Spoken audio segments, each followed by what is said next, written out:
Sementara itu, pemirsa, Kejaksaan Negeri Surabaya berencana mengajukan kasasi pasca vonis bebas terhadap Gregorius Ronald Tanur. Rencananya, pengajuan kasasi tersebut akan dilakukan pada pekan depan. Terkait dengan putusan dari majelis hakim tersebut, kami nyatakan pada saat ini kami menyatakan akan melakukan langkah upaya hukum, yaitu berupa kasasi. Nah, tentunya nanti akan kami lakukan langkah ini mengingat jangka waktunya itu adalah kurang lebih 14 hari ya. Tapi kami langsung menyatakan pada hari ini akan melakukan kasasi, melakukan langkah-langkah tersebut. Tentunya nanti tim jaksa penuntut umum yang akan melakukan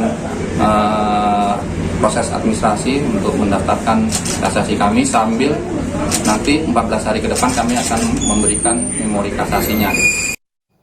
Masih terkait vonis bebas Gregorius Tanur, pemirsa, Kejaksaan Agung juga akan mengajukan kasasi terkait vonis Pengadilan Negeri Surabaya yang memutus bebas terdakwa Gregorius Ronald Tanur dari dakwaan pembunuhan korban yang bernama Dini Sera Afrianti.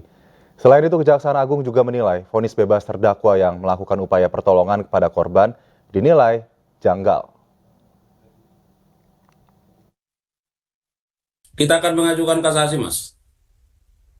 Apa kemudian yang menjadi alasan-alasan terkait dengan hal tersebut?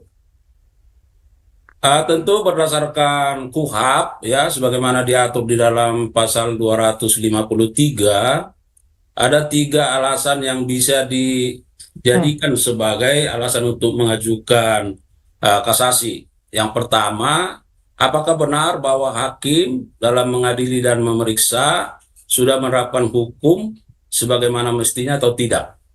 Yang kedua, apakah prosedur cara mengadilinya sudah benar atau tidak? Atau yang ketiga, apakah hakim melampaui kewenangannya?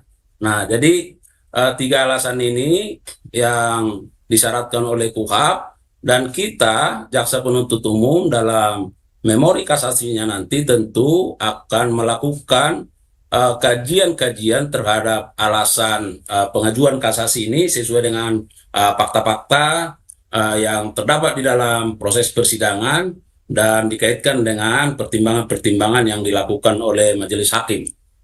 Alasan-alasan mengajukan kasasi dari sisi aturannya, yang pertama saya sampaikan bahwa tahun 1982 dengan surat keputusan Menteri Kehakiman yang menyatakan bahwa mempertimbangkan kondisi di masyarakat, maka pengajuan kasasi itu terhadap putusan bebas itu dapat dilakukan oleh para pihak termasuk jaksa penuntut umum.